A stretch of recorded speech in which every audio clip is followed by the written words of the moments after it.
Good evening, workshoppers. So, in between last episode and this one, we've had a couple of pretty interesting little news items drop. We of course found out the start of season 18, and it is coming up fast. You will more than likely actually be listening to this episode after the season itself has already started. And we also have a little bit more information on the direction that Diablo 3 is going. There's a couple other little tiny things that we've gotten in the last couple of weeks since the previous episode. But we'll go through and get into that. But I don't know where I want to start the episode because obviously season 18 is the big one for what's going on and happening right now.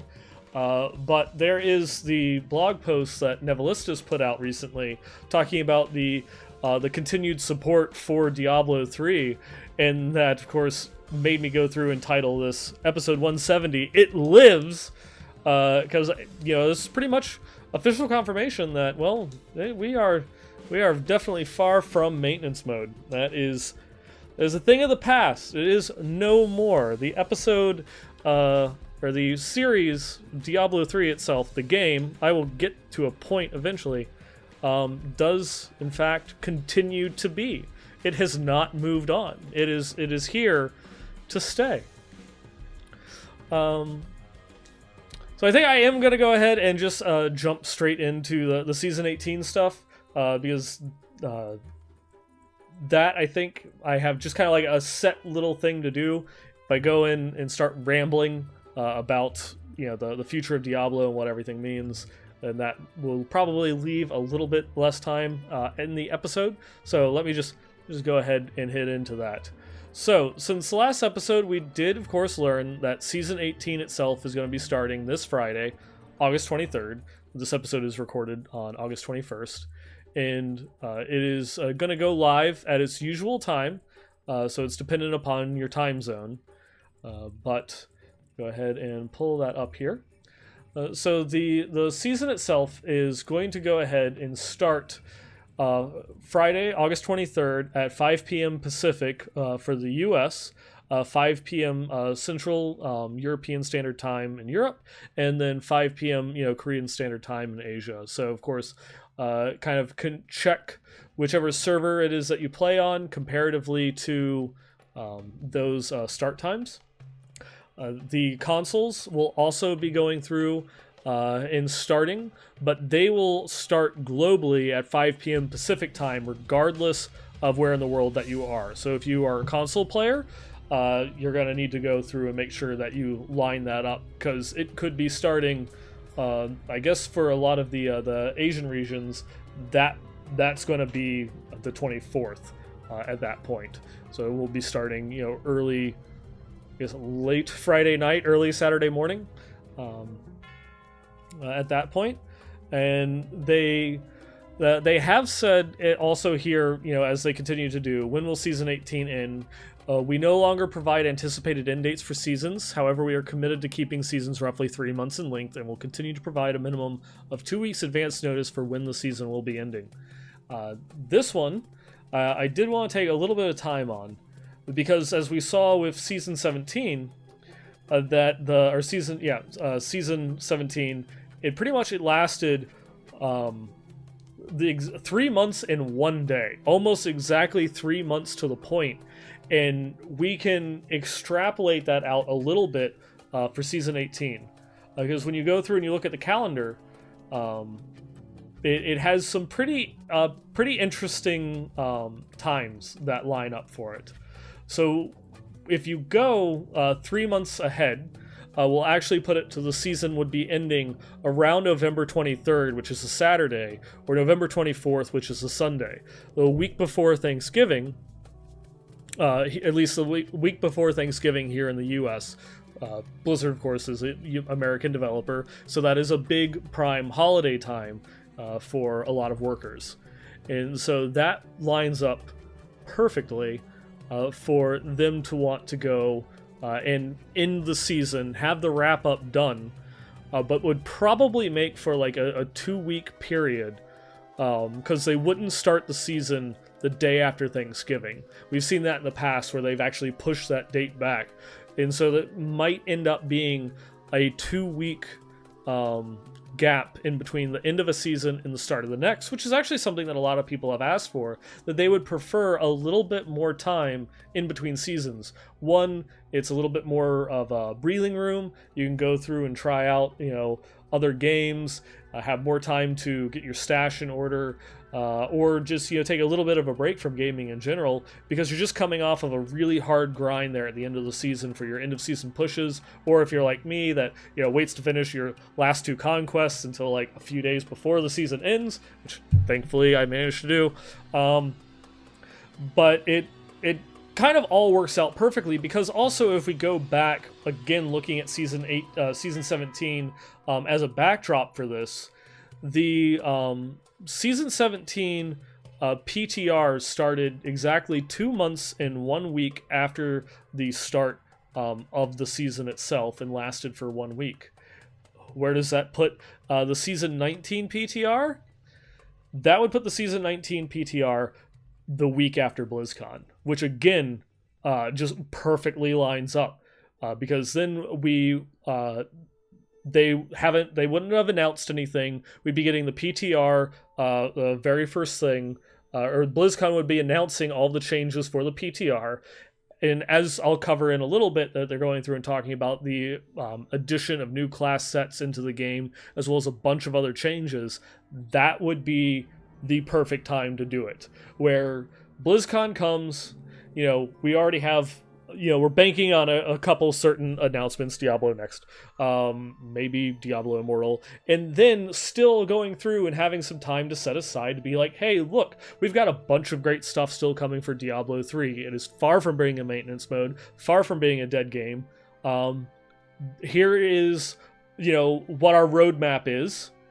And then you can also start the PTR like Wednesday or Thursday, the 7th or the 8th of November, which we have also seen again in the past where Blizzard has done these really big patches and has started the PTR immediately following BlizzCon, like the very next week.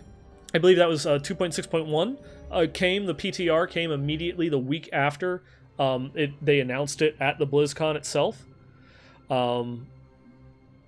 And so that is one of those ones where, for me at least, those dates match up. We're looking for the season 19 PTR the week after BlizzCon, and then season 18 going through and wrapping up the week before Thanksgiving, because if they wanted to go longer, they wouldn't do it the week of Thanksgiving, so it would not end on December 1st, because there's like nobody in the office until that Monday, and that would push everything back even further.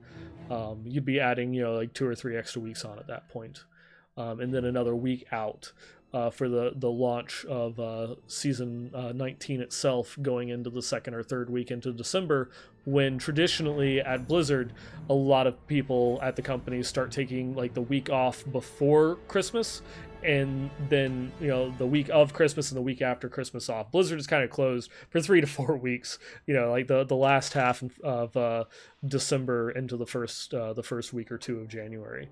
So that to me, that timeline all just matches up perfectly for the kind of like the culmination of season 18. Season 18 is going to go all the way to what was that? Let me wrap it back up. I can pull if the calendar will cooperate. So season 18, I am guessing right here on the show, season 18 will go all the way to November 24th. Season 19 starting on December 6th, and then the Season 19 PTR itself will be starting the week of November 3rd. So that's going to be sometime the week immediately following BlizzCon will be the 1 week PTR for it. And everything in that PTR is going to be shown at BlizzCon. So there you go. That's my prediction. Starting things off with kind of like that culmination of everything that I see for Season 18. But I guess now that we've already discussed the end of Season 18, let's talk, I guess, a little bit about the beginning, or the season itself, if you want to, I guess. We'll go there.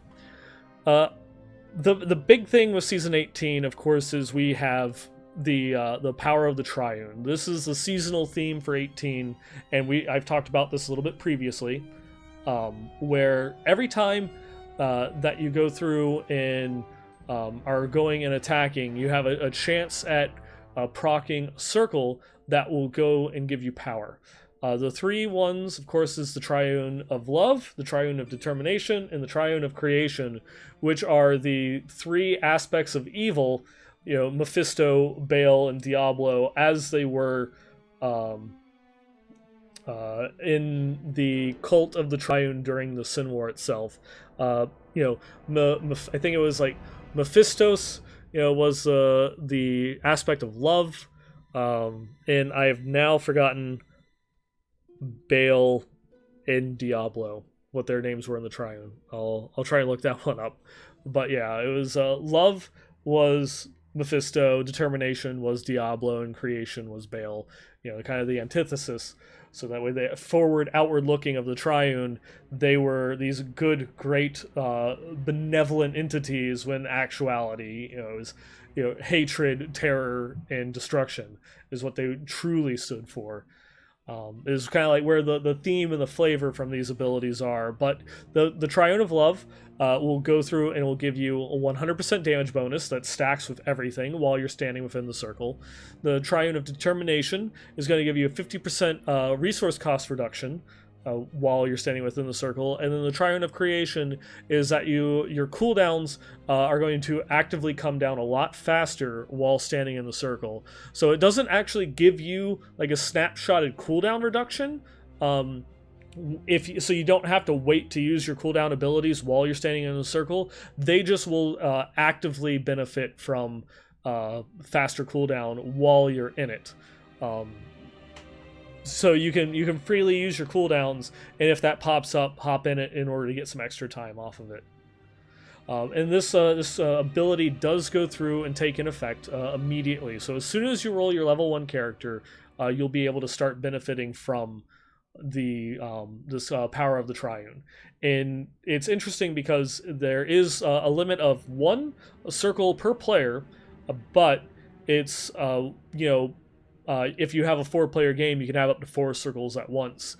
And while they can overlap, I don't believe that the abilities themselves overlap. So if you have two damage circles overlapping one another, it's still only 100% damage, not 200% damage. But if you have a cooldown overlapping a damage one, you'll get the 100% damage bonus while your cooldowns are quickly ticking down at that point. It's really nice because this is not something that's really existed. Sure, there's you can draw some similarities to the Oculus Ring, but it's not something that's ever existed in the game before, and it's a giant step forward. I've talked about this point on a couple of episodes, but it's so awesome because it gives you something that is different, and it gives us more of an idea of where they're going with Diablo, and they're willing to go through and do new things, code new abilities into the game, instead of just reusing sets or community buffs and such that we do have. And this is just the tip of the iceberg. Imagine once Warcraft 3 Reforged ships in the Classic Games division has a little bit of more. They have less of a focus on the Warcraft 3 Reforged and can rebalance the teams a little bit more, and they can put an extra couple sets of helping hands over on D3. We can have even we might have going into season 19 or season 20 even more radical or shifting changes, especially with new sets on the way. And then, for looking to plan out your actual season 18 itself, one of the big things, of course, is, what sets do I get? And the Hadrig's gifts that you'll get for season 18, for the Barbarian is the Legacy of Raykor, Crusader is the Armor of Akan, Demon Hunter is the Embodiment of Marauder, Monk is Ina's Reach, Necromancer is Pestilence Shroud, Witch Doctor is Zunimasa's, and Wizard is Delcier's. If you have a particular favorite build, or if there's a build that you just do not want to play, That was kind of like last season. Was it last season or the season before that, where it was Natalia's for the Demon Hunter, and that was just not everyone's favorite Demon Hunter build, and so it could pull some people away from it. Whereas with the Demon Hunter, the embodiment of Marauder, you get a huge power spike at your 4-piece, so it makes completing the GR20 for your 6-piece inconsequential. You could actually, with like Demon Hunter, you could bank that Hadrig's Gift to use on a different class if you're just using that to go through and start off with, since Demon Hunter is always a great class to start off with, especially if you're going for early conquests. You want to get on the leaderboard with the conquest, have just a stellar season. The Necromancer, the Pestilence Shroud. Pestilence is one of the really great speed farming builds for like Torment 16 or solo farming for for Necromancers. It also, there's Lord Fluffy posted a new guide for Season 18 that with the changes to Captain Crimson's, that you have so much cooldown reduction, you can actually have permanent uptime in the Land of the Dead. And so that is a really powerful kind of like GR 90 to 100 speed farming build for the Pestilence set. You're just running through, and everything is frozen the entire time. And you can't, obviously this isn't going to be something that you can like go and instantly clear like super high levels, because you have to be able to kill the monsters within 1 or 2 Land of the Dead cycles, because then they start to become immune to crowd control and they're no longer stunned. So you still have to be able to effectively like one-shot them within that 10-second period. But that's going on. Armor of Akan for Crusaders, of course, is another one. Condemn is a great starter build, to go through and just instantly get you some power levels up in there.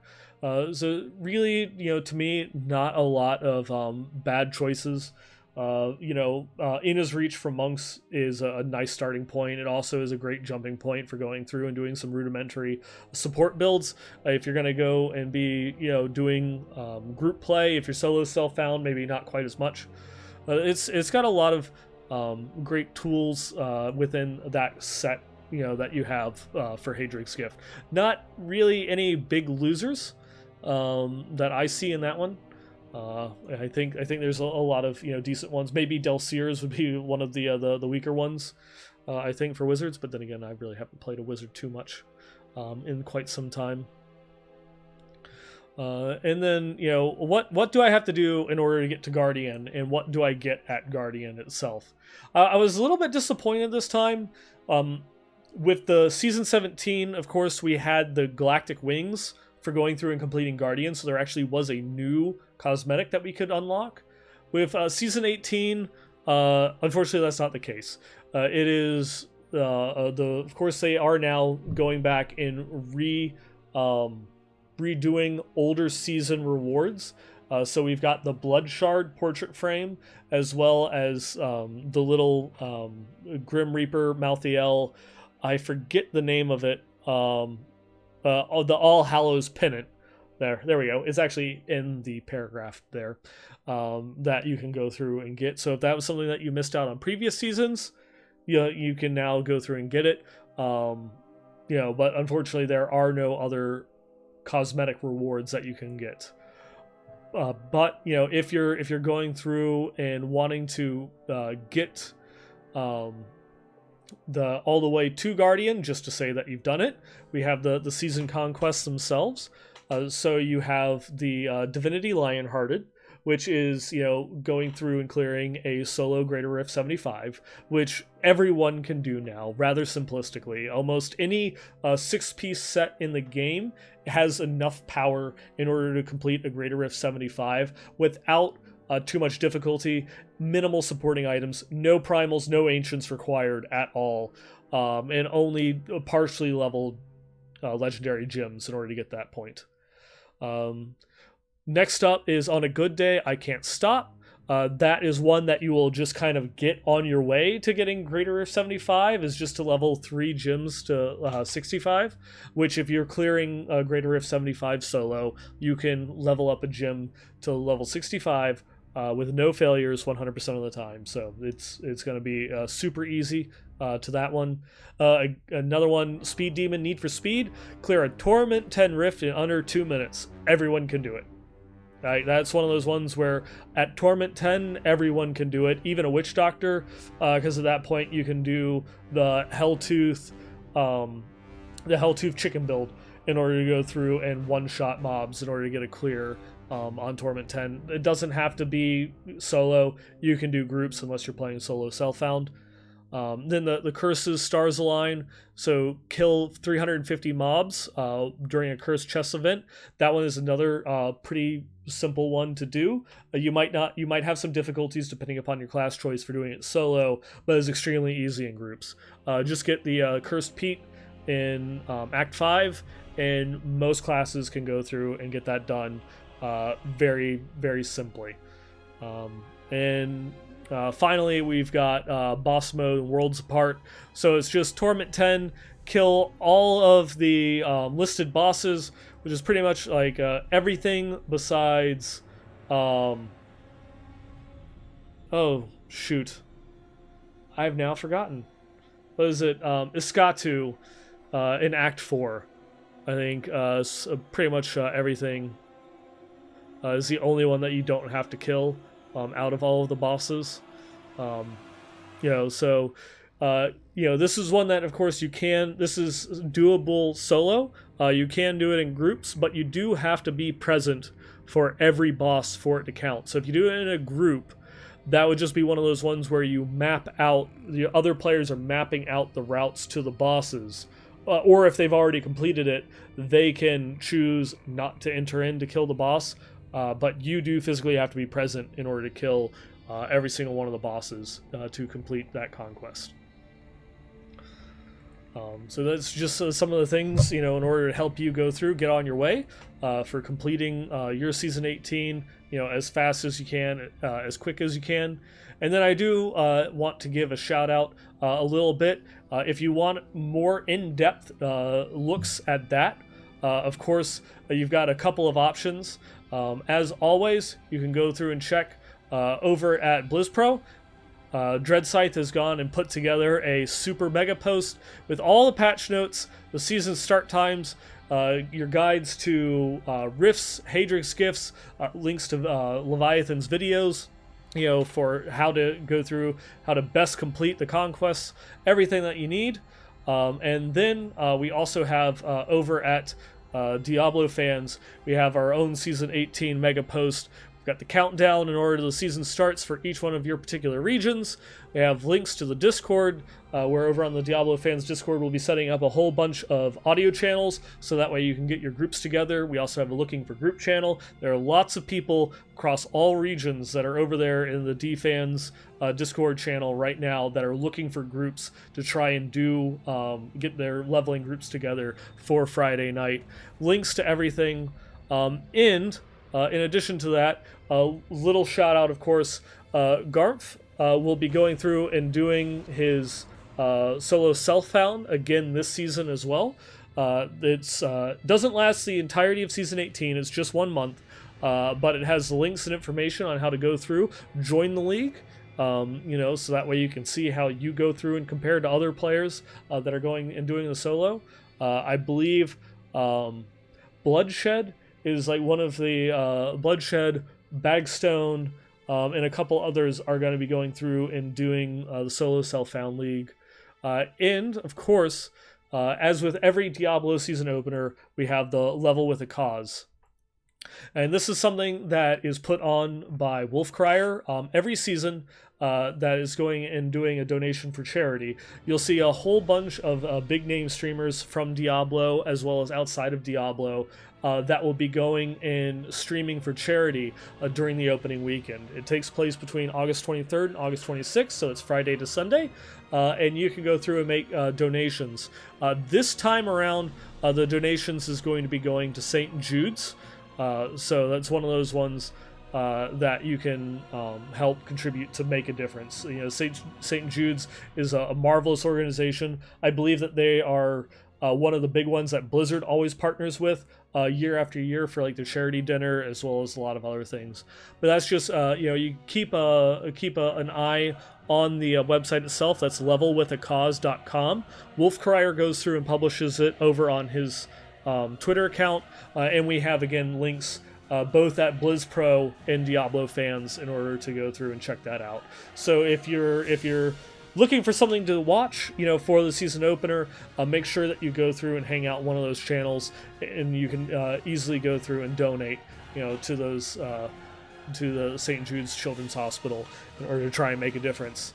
And that is one of those ones. We've had Wolf Crier on the show before, and he's talked a little bit about it. But it's now up to over $46,000 raised for charities through playing video games. That's one of those just like absolutely amazing things. And of course, people want to go through and say, hey, video games cause violence, and here we are, raising stuff for children's charities. We'll prove the media wrong in those that respect. That's pretty much the long and the short of it for your season 18. I hope that you have made your decision, especially if you're listening to the YouTube or the audio version of this podcast, that it probably will be close to the start of the season. I will try and get this up before the season starts. That you've made your choice on what to play. You don't have a lot of time left, but you can always just, I guess, roll an 8-sided dice with re-rolling ones for what class to play nowadays. If you absolutely cannot make your choice. And as I've been mentioning, we have had a post from I guess earlier I said Nevelistus, but it's credited to Blizzard Entertainment. But I want to say probably let's all be honest. It probably is Nevelistus. She's the one that always goes through and makes these posts. But it's a little article that came out a little over a week ago about Diablo 3 and ongoing support. Now, I don't know about you all, but that was one of those ones where I had a little bit of hesitation before clicking on the post when it came up on social media, where it's just like, ooh, this could be good or bad. This could be taken, multiple ways. And thankfully, it was all good news. And it was just going through and talking about, kind of like where the direction of Diablo 3 has been going and evolving from, starting with season 14 and the launch of theme seasons, like how they've seen growth in the player base kind of season over season since they've introduced the theme seasons, and that they have more to do, and that they're going to continue theme seasons as well as a new set for each class, dozens of legendary powers, some class balance changes. Quality of life and occasional gameplay system updates are also within scope as they evaluate what they can keep bringing magic to the world of Sanctuary. And so that is awesome. They do, of course, make a note that it's not all going to come at once, and I am, of course, making a big stretch even just saying that, they'll announce the class sets at BlizzCon. They could announce their ideas for the class sets, but they could just not show them at BlizzCon, or I guess they could show them at BlizzCon but not include them in season 19. That these are some of our early concepts for the sets themselves, and that they still have more to come. And that is, if I want to pull this up, one of the things that I've been working on a little bit here and there is just some ideas for class sets that they could come up with. And a lot of my inspiration on where this comes from is basically just old builds. And going through and kind of like researching this article, I've been digging through like the history of Vanilla D3 and early Reaper of Souls, and my god, how has the game changed back in the day. As well as just some other ones like Crusader. I'm biased, so it's just Fist of the Heavens. Fist of the Heavens, Fist of the Heavens. You get fisted, he gets fisted, she gets fisted, everyone's gets fisted by Fist of the Heavens. It just is such an awesome skill it was, like one of the original go-tos when the Crusader came out, and it's iconic from Diablo 2. That is just they. It's something that needs to be done. Like back in, I think it was patch 2.4.2, they added in a couple of items that you had a chance at like automatically of having a chance at casting a second Fist of the Heavens at the same location, as well as one that reduced the resource costs and upped the damage by just a little bit. The kind of like things that you could throw into like in a con set, but obviously it wasn't enough because it never got used. But imagine having those couple of items that are already in place, tweaking the numbers a little bit, and then you could have a set that say also, when you cast a Fist of the Heavens, it drops a consecration on that area, and your consecration gains the Shattered Ground rune. So you hit Fist of the Heavens, makes an area of consecration that you can stand and get healed in, and it also does damage to anything that's standing inside of it. Obviously you're going to need a little bit of a cooldown because, man, you can spam Fist of the Heavens. And so it just has like a 5-second internal cooldown or something like that, so it just can put them out. But then I was thinking that could also then be, while standing in consecration, you can gain your damage reduction, while in it, as well as having that tied into giving it like a flat damage increase. And then your 6-piece set bonus is just, Fist of the Heavens deals X amount of, damage to deal, basically to give you, here's a 4-piece set bonus that just gives you a flat damage bonus for everything, a 6-piece for, and then here is, what makes Fist of the Heaven do like 10,000 million% more. And then you could have the Dark Light, so it has a chance at casting twice. Maybe even add in that it has a chance of casting a third or a fourth time. And then the Cassette's Court of Righteousness, which reduces the resource cost, could even just make it free and have another damage bonus, built into it. Something along those lines. That was obviously one that you can tell that I put a lot of thought and effort into because it's the one that I want to see the most. So there you go. And then it was just, Barbarian, kind of like having a generator build that then was more or less like just Frenzy. Because Frenzy is like one of those ones where it's a super iconic Barbarian skill, and Barbarians don't use generators, period, for any of their sets, any of their setups.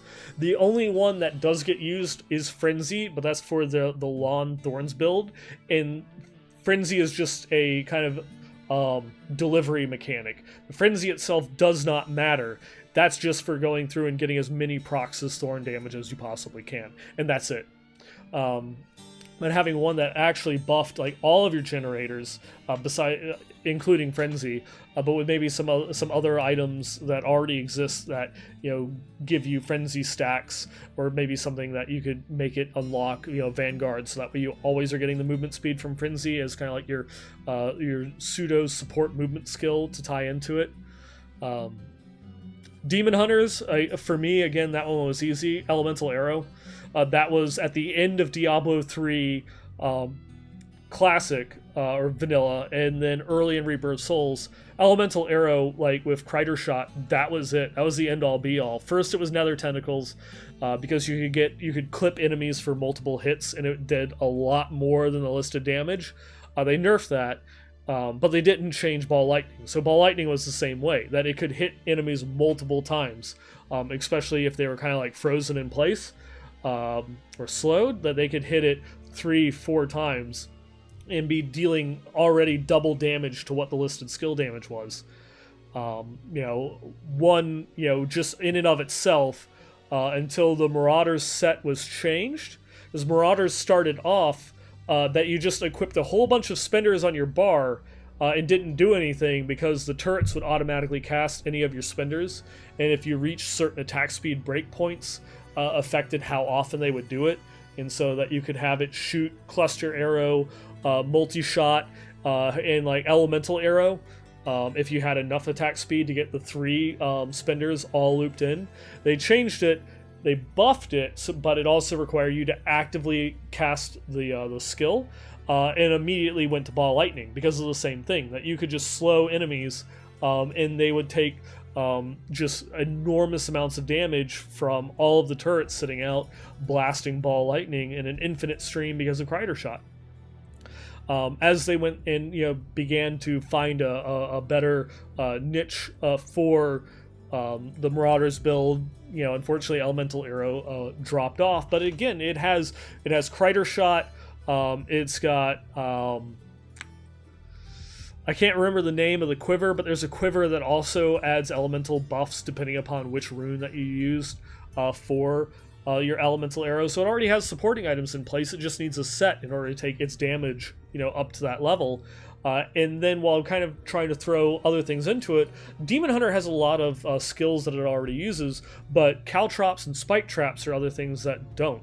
So how about if they made it, if we're going to focus on kind of another tentacle ball lightning build where we're wanting to trap and slow enemies, we could turn it into something where if an enemy has slowed by Caltrops or has been damaged by Spike Trap within X number of seconds, that is one of those things that could then give a damage bonus to ball lightning. Or, every time that, elemental arrow did damage to an enemy and they're standing in a spike trap, so the spike trap triggers. So that way you're kind of dealing massive exploding damage, or even just, going through and doing, the Hell Clipper, giving some sort of effect on the Hell Clipper where just hitting an enemy with elemental arrow puts a spike trap below it or a caltrop below it, in order to just kind of get a little bit more interplay with those particular skills because they don't get used by anything. Monk I had a lot of trouble with because Monk is another one. It's I don't really play them, but if you look at it, there's a ton of skills. They've got you've got the bells, generators, all sorts of things. The only thing that I can really think of is Tempest Rush that doesn't see any usefulness, though that has a lot of the same problems that Whirlwind kind of does for barbarians. But you could still at least make it I don't know. It's it feels as if Monk already has a ton of speed farming builds for solo, that adding in yet another one of Tempest Rush doesn't really make anything more interesting. And Lashing Tail Kick is something that doesn't get used a lot now, but even just a couple seasons ago was really popular. So I wasn't quite sure on what you could do that way. But I think Lashing Tail Kick and Tempest Rush would be just kind of the focus of those ones, more particularly on Tempest Rush. Could be kind of a speed build to go through where it's some of the old Ina's builds from vanilla D3 where you just Tempest Rush through everything with multiple stacks of Sweeping Wind to just kind of AoE things down. Make it so that way, being hit by Tempest Rush leaves bleed damage on them that then, multiplies your Sweeping Wind damage, by a massive amount. Kind of have that chain effect where you kind of want to helicopter through the mobs a lot until they die. And that kind of brings us down to the last couple ones. Wizard, again, was easy. Blizzard Hydra. That was the skill combo for vanilla D3 that is neither of those skills have really seen much use since then. There was some, interplay with Hydra in the beginning of Reaper of Souls, but Blizzard was, gone. Forget about it. But having a set specifically focused on those two to up the damage of Blizzard, up the damage of Hydra, so that way your Blizzard just deals X% more damage, and while they're in an area of effect of the Blizzard, your Hydra deals super increased damage, and then every time that Hydra does damage increases the duration of Blizzard, or something like that. But just a chain loop where you cover the entire board with Hydras and Blizzards, and everything just takes damage. The only thing that would be missing is that we don't have Venom Hydra anymore. That would be the one thing that would just make it 100% beautiful. So the Hydra has to gain a damage over time effect, or leave fire pools underneath it. Necromancer, Revive. I'm not really sure what. Obviously you have to do something to differentiate it from Rathma's, but Revive was that skill that was so built up by the developers, and that was the thing that held the Necromancer in development for so long, because they wasted, well, not wasted, I guess kind of wasted, they spent so much time working on that one skill alone, developing all new art assets, and then no one uses it. It's useless. So having something that, one of the problems with the higher end pushes is that you kind of, the way that the end game works is you group up mobs, and then you kind of burn them down. Not a lot of things are dying in short spurts. That allows you the ability to constantly revive more mobs. You're either in a speed run just walking through everything, and so you need something that does AoE damage or trails damage, which is one of the nice things with rat necromancers, is that the singularity mages pretty much just one shot everything, and they move with you, and they have a lot of range. They can shoot across the whole screen. They're fire and forget. You don't have to worry. You just keep running forward. They keep up. They kill everything. Revive all depends upon your mob types. If you've got nothing but fallen or zombies that are going through and populating your rift, they're slow moving, they have bad AI, and they're just not going to deal that much damage. I know on the back end they do have modifiers, and so a zombie relatively to an unburied is about equivalent in terms of the actual damage that they deal back out with how the mechanics work in the back end, but it doesn't take into, but it's still their movement speed and AI is still kind of dependent upon what triggered them, or having something that has like fallen angels and such that do kind of like the sweeping attacks, that just having those better mob types will be more beneficial. Maybe a set that makes it so that way your revive revives a specific mob type all the time. And you maybe this could be an issue because it would require new art assets, but have it revive a special type of minion every time that it's cast instead of the one that it's resurrecting.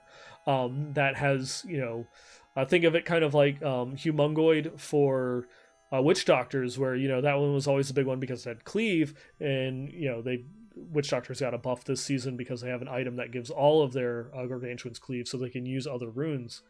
But say you have like a specific mob type that has specific AI and a specific type of attack, that does like AoE, is really fast, is good AI, so it attacks constantly, maybe even ranged attacks. In making them, maybe not permanent, but definitely last a lot longer, because the current duration on them for those high-end pushes, they just don't last long enough. Everything on the screen dies. You'd go through and you do like your couple of resurrects, and then you kind of like go and get to the next group that you're going to start pulling things together, and your mobs aren't even going to last long enough to kill that next group. They're not even going to last long enough before you get the next group of mobs kind of built up. Or if you're just going to skip them and go to the next elites, they're not going to live long enough. Maybe something that allows you to, just keep them up for longer, maybe a minute or two, just so that way you can actually get some use out of them. Or even maybe going and taking revive and turning it into a cooldown, but not requiring corpses, and make like a super revive or a super group of revives. But just something mechanically with the skill itself kind of has to change to make it worthwhile. And that's one of those ones where, even though that's like the one necro skill besides Army of the Dead that just does not get used, it feels like there should be a build around it, but it just requires a lot of rework just in the mechanics, and I'm not sure if that is going to be in line with what they want to do for a set. And last but not least, now this was one that I was pretty set on, the Witch Doctor, zombie bears. You've got to bring zombie bears back. That was, vanilla D3 a little bit. I think it was when they did the Helltooth buff for going through and doing a little bit with like, there's some like zombie bear builds that you could do with that, back in like 2.42 or something along those lines. 2.41 maybe.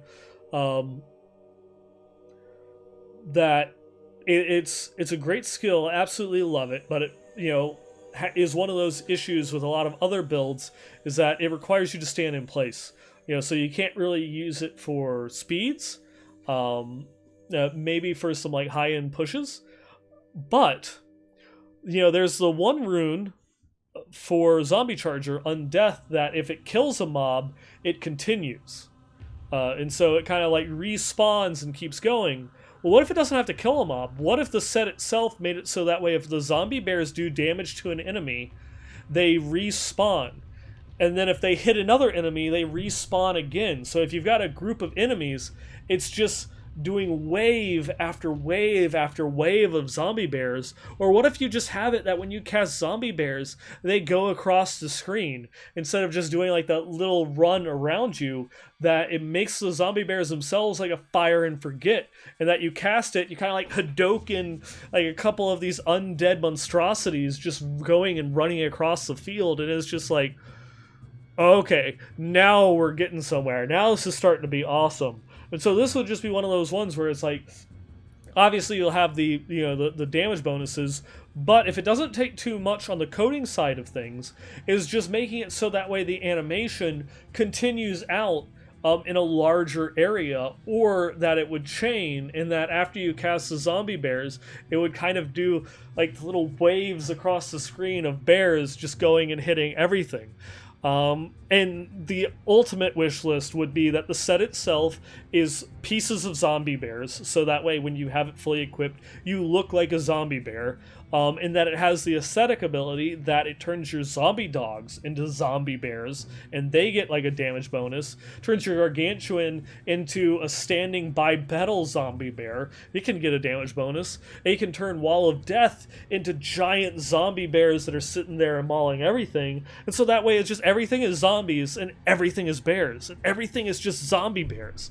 And like when I'm going through and I was writing this down, it's every other word is zombie followed by bear.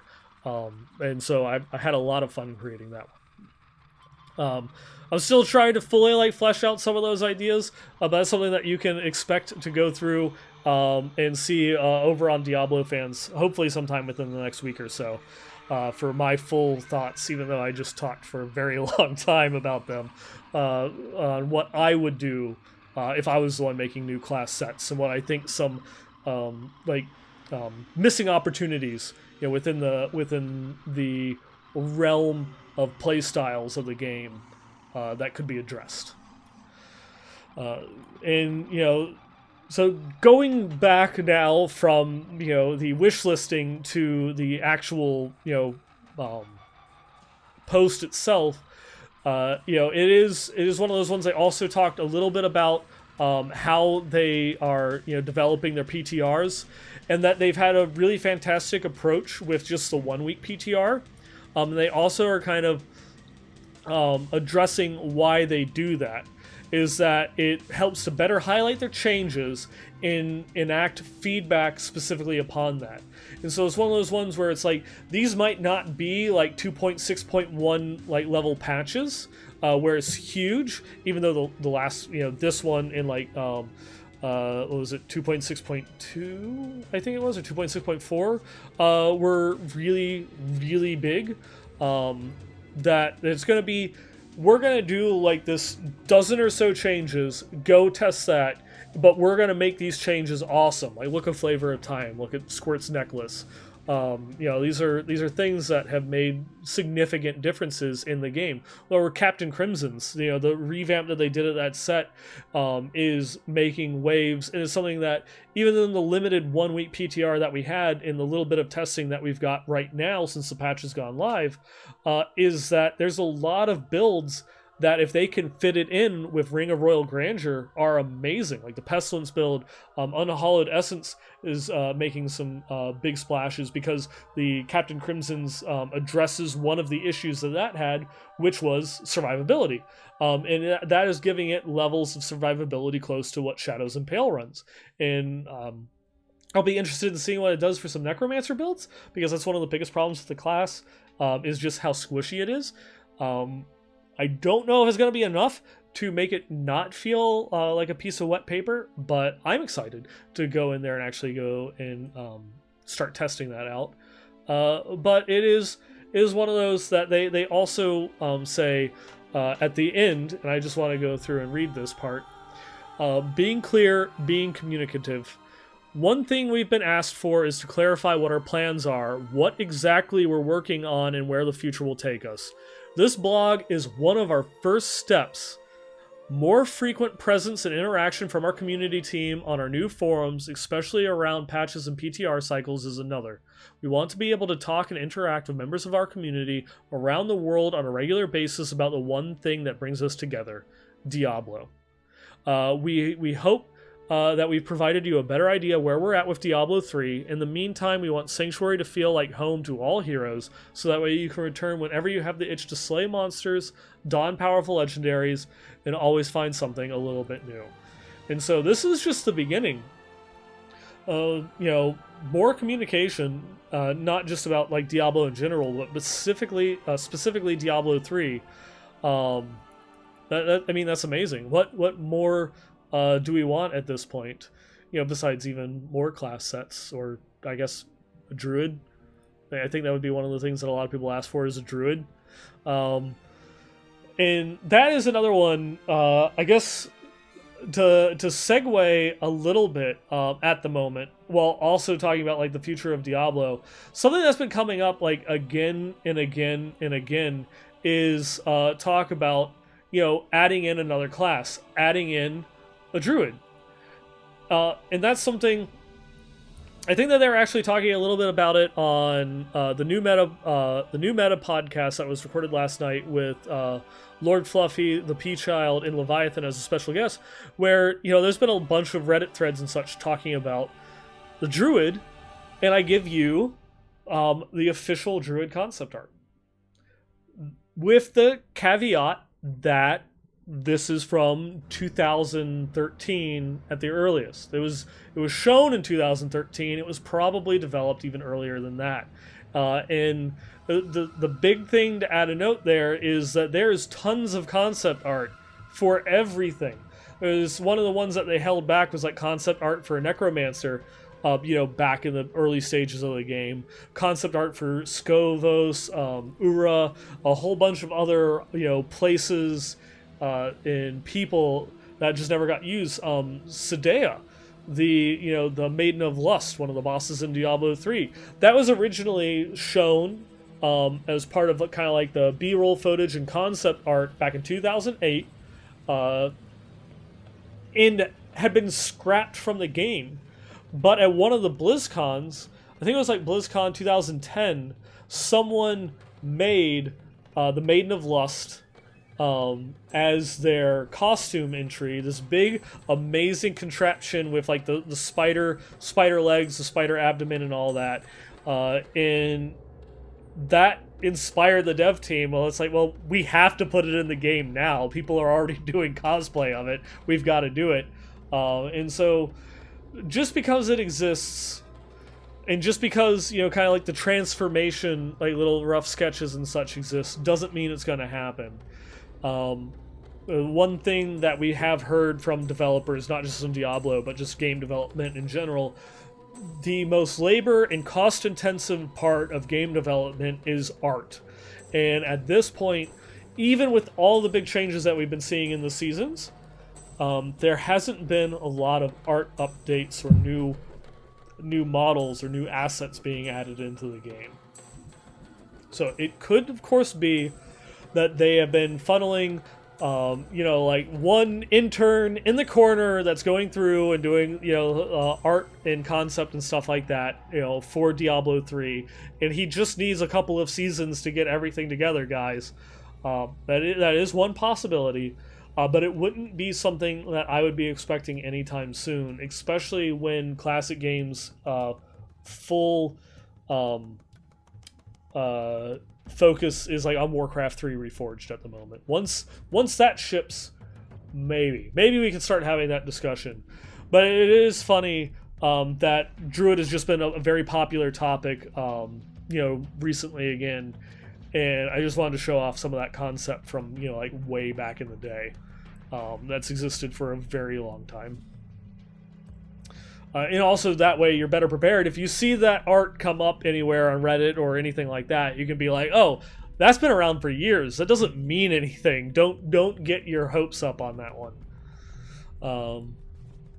And one other one of like just like kind of like little news and tidbits that have come out was back the day after the last episode was the Activision Blizzard conference call.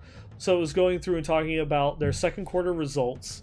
And, there's not too much to like go into. It's a lot of financial results and stuff like that. And, things are relatively lying within what their expectations are. The business is growing. They pay down some debts. But their 2019 priorities: Call of Duty, Candy Crush, Warcraft, Hearthstone, Overwatch, and Diablo. So Diablo is one of those ones that they're still going through and listing as a priority. Now, they're not saying Diablo 3, but Diablo in general. And specifically, they're going through and saying, we're expanding our development teams and resources so that we can accelerate the delivery of content in our pipeline, pursue new business models, and broaden our communities and delight our players. Now, even though this is covering, quarter 2, we're almost done with quarter 3 now, that is one of those ones that is going to tie into my next topic of, it's not just Diablo 3, because Diablo 3 is kind of set with what it has.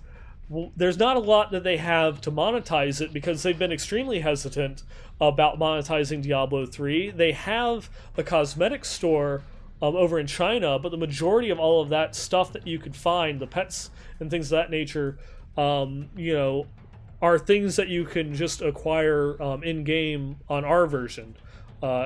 And they've had the ability. They actually imported all of the code for that microtransaction shop into like the European, Asian, and North American servers when they put in the Necromancer. It's the same storefront that they use all those things for, but they've not wanted to add in any cosmetics. I think a lot of that is still trepidation from continued fallout from the Real Money Auction House. They don't want to follow in those footsteps. They think that Diablo 3 had a lot of negative connotations from the Real Money Auction House. They want to separate Diablo from that for as long as they can, even though it's something that people ask for. It's the only revenue source that Path of Exile has.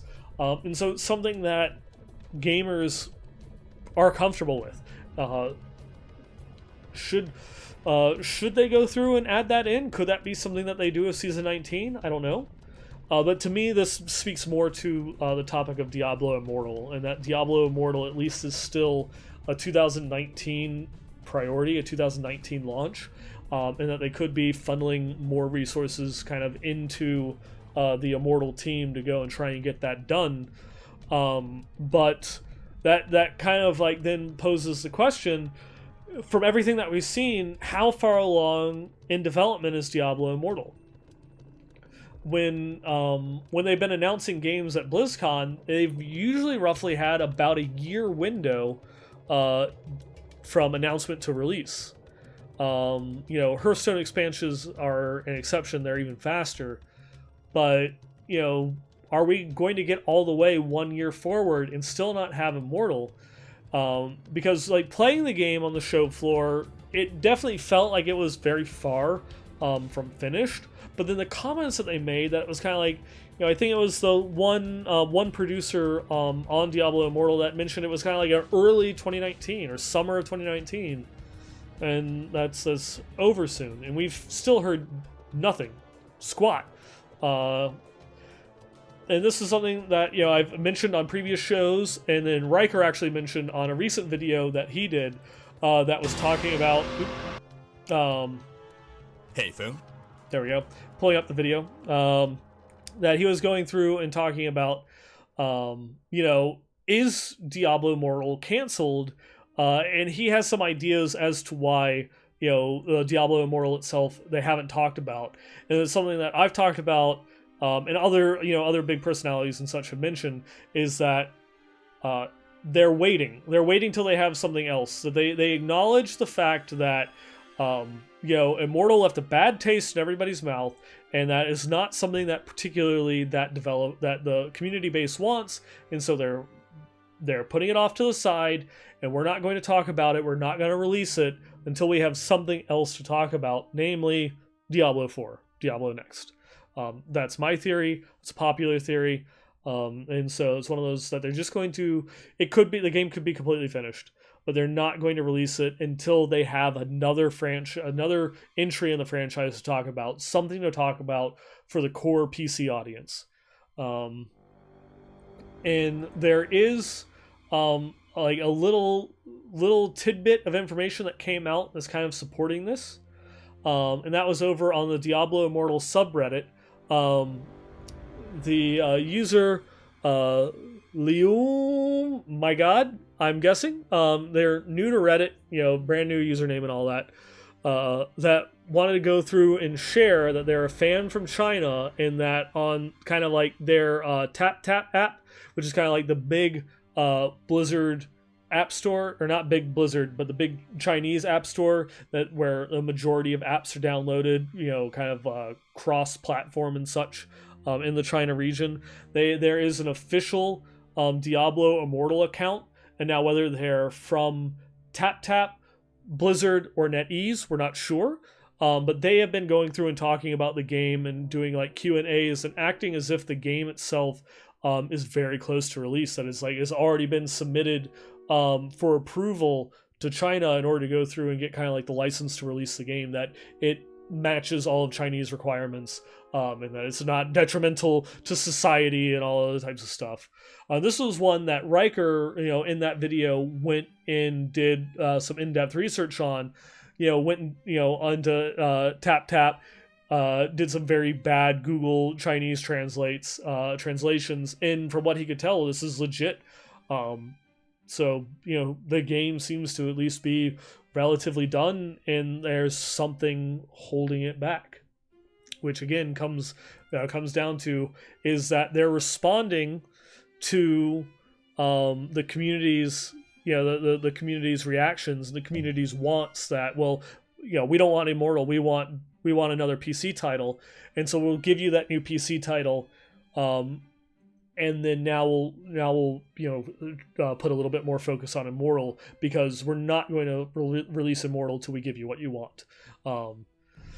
And that's one of those ones. And I guess one of the little funny things on Riker's video is he talks about the pineapple, and that is one that I at least remember from early Diablo 3, because there was a couple like Chinese Diablo 3 fan sites that were just called Pineapple, because the Chinese word for pineapple is basically pronounced like Diablo, very close to Diablo, and that was the I think it was the three pineapples was another joke for Diablo, because Diablo 3, so three pineapples, pineapple 3, and I think that there was actually like one step further that he didn't mention in the video, because pineapple is also kind of like a slang term for breasts, and so it's like Diablo is also kind of like pineapples or boobs, if I'm remembering my trivia correctly. So there you have it, full loop circle on that one. And so it's just a little interesting thing. And of course, the Immortal has been just kind of like popping up more in the news cycle more and more. A lot of places have now been going through and kind of doing maybe a little bit clickbaity articles out there. Has Diablo Immortal been canceled? No, it hasn't. Diablo Immortal, and a lot of people are saying, oh well, Blizzard has said that they've canceled games. Mike Morhaime was just talking about how they cancel more games than they start. Well, that's proof enough. They're gonna cancel Immortal. They haven't talked about it. They're not gonna release it. We win, everybody. They're canceling Immortal. No. Immortal's still happening. Immortal is still gonna come out. There's obviously just some sort of marketing PR thing that's going on in the background that they're not talking about it. They're, for whatever reason, but it's still out there. It's still going to get released at some point. It's not going to be a Chinese-only game. It's going to release in all regions. It's going to be super popular. It's going to make a shit ton of money. You don't have to play it, though. I'll play it for you, as long as the monetization isn't that bad. Because I need to find the story. I need to read the lore. So I'll take the L on this one. And if you absolutely don't want anything to do with Immortal, regardless of whether it's a fun game or not, don't worry, I got you. I'll play it. We'll talk about it then. How about that? Yeah, and from there, that kind of wraps up, everything that I've got for, Diablo related news. Again, please, if you are going to do something or watch season 18, jump into the Level with a Cause. Make sure that you watch, pretty much all the big name streamers doing it.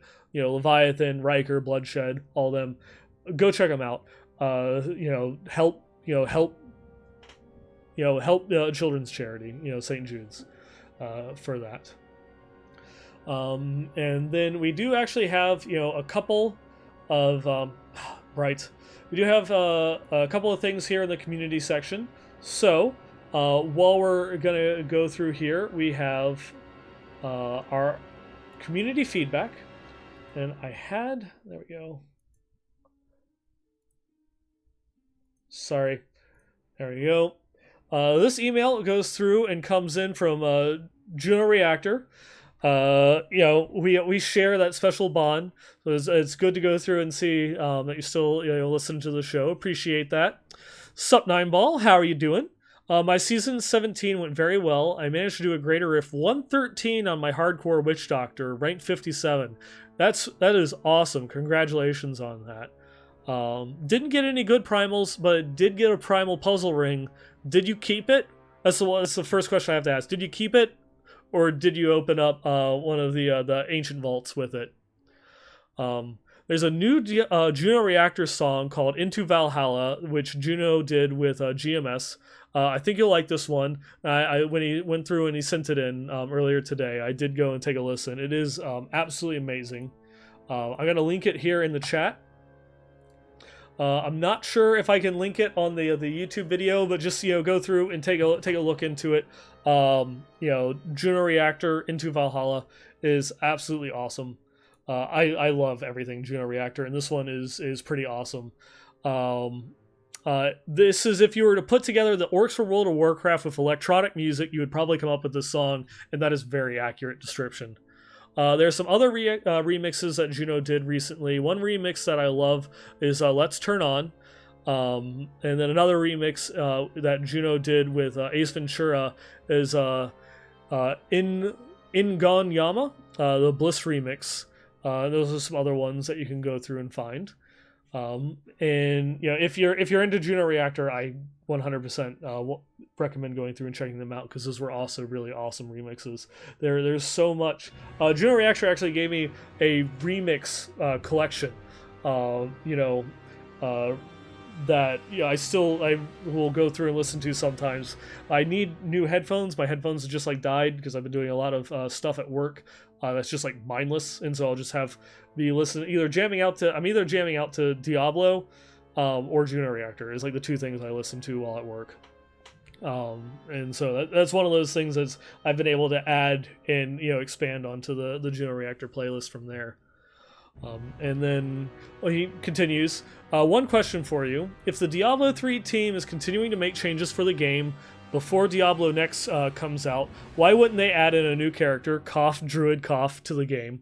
I was just wondering, because there seems to be enough time for that to happen. If the Necro took about a year to be introduced into the game, since it was announced at BlizzCon 2016, released June of 2017, it should be the same for another character, or is that too close to the release of Diablo next? My thought is that they should have done something in BlizzCon 2018 or even sooner than last year, and then if they had done something in BlizzCon 2018 last year, they could have it by fall of 2019. We'd have something new to play in Diablo 3 and not be waiting around for the next Diablo game. I like that we're getting new sets for each characters, but I'd rather have a new class with a new class to play with. See you at BlizzCon.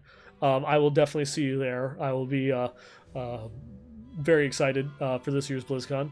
But I guess I kind of circled around, and this I'm sure was in the zeitgeist as I was putting the show notes for everything together. And I think I kind of answered this one already. Is the Necromancer was made by Team 3, the original team that made Diablo 3. Team 3 has now since to work on a different Diablo project, likely Diablo 4, Diablo Next. And so it's not the same group of people that are working on it. And so it's basically Diablo 3 is now being worked on by the Classic Games division, and that is a shared resource. They're the ones that did StarCraft Remastered. They are also, of course, in charge of Warcraft 3, Diablo 2, the older titles. It seems that they might have had a little bit of input when GOG was developing, Diablo and Warcraft 2 for release on modern systems. That they might have helped out a little bit there. And of course, the big focus right now is Warcraft 3 Reforged. Majority of all of their time and efforts is going into that, and they probably just don't have any artists that are having the time to make any major assets for Diablo 3 at the moment. After that game ships, that will be the question. Because there's really two possibilities. They start working on Diablo 2 Remaster, which means that they still won't have any artists or any free time for making additional assets for Diablo 3. Or they take a break, and then they have the time to start working on assets for Diablo 3. And that would be the period that they could go through and make a class. And like you said, the Necromancer took a year. And from what Blizzard has said, most of that year was being worked on Revive.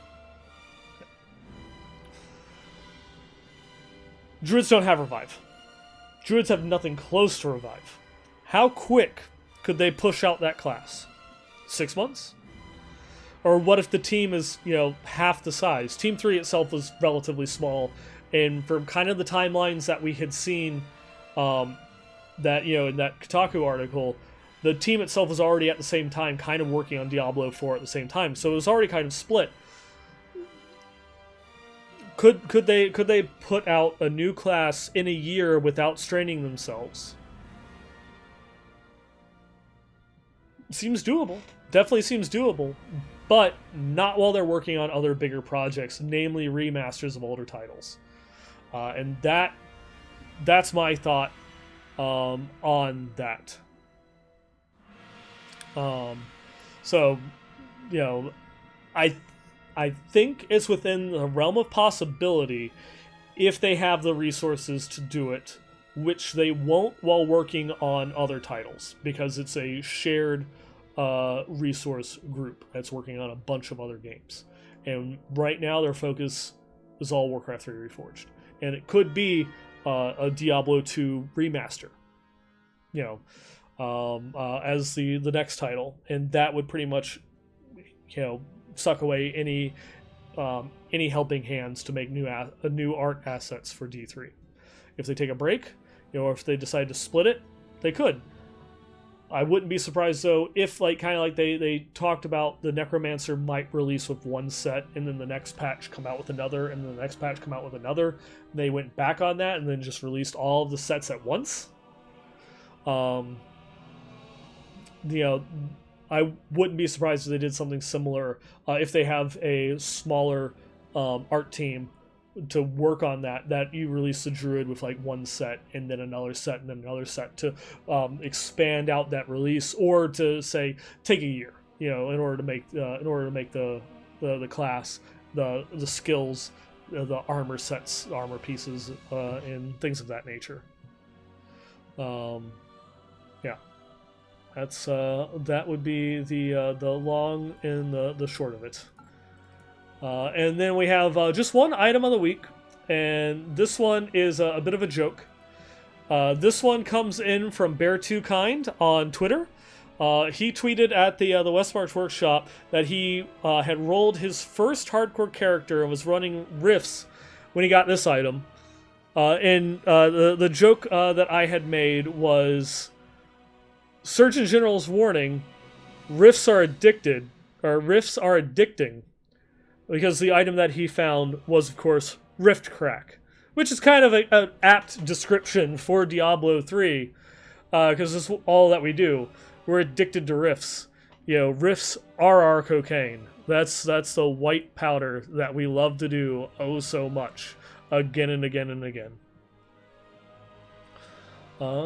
Yeah. And from there, that is going to bring us, to the end of the episode. So thank you all very much for going through, coming, hanging out here with me, in chat, for going through, submitting your emails, submitting your items. If you want, your story, or your item featured on the show, drop me a line. It's westmarchworkshop@blizzpro.com, or you can follow the show at the WM Twitter, or at the WM Workshop on Twitter. So again, that's westmarchworkshop@blizzpro.com, or at the WM Workshop on Twitter, if you want to go through and, share your story. Now, I want to know, what would your idea be for a class set, for Diablo 3? Would you want to see the Druid? Do you care about Diablo Immortal?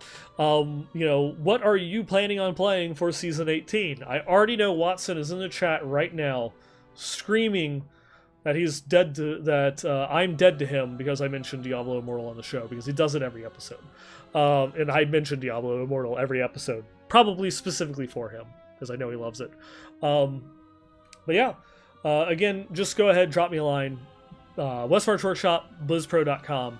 And of course, you can follow me. I stream pretty much every other Wednesday at twitch.tv/blizzpro, 9 p.m. Eastern, 6 p.m. Pacific. Follow the Twitter, for more info for when the show goes live. As we go into the winter season, the end of fall winter season, probably we're going to have to move the record date for the show, because we're going to have a series of events at work that will be taking place exclusively on Wednesdays.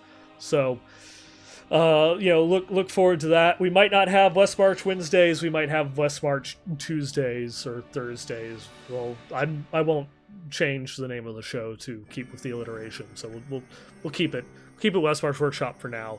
But yeah, for a lot of the information that we talked about on the show, feel free to go through diablo.blizzpro.com, check out Dreadscythe's articles, everything that he goes and has there. And while speaking of Dreadscythe, please go through, look up Scythe and Shield, the new podcast series that Dreadscythe has started.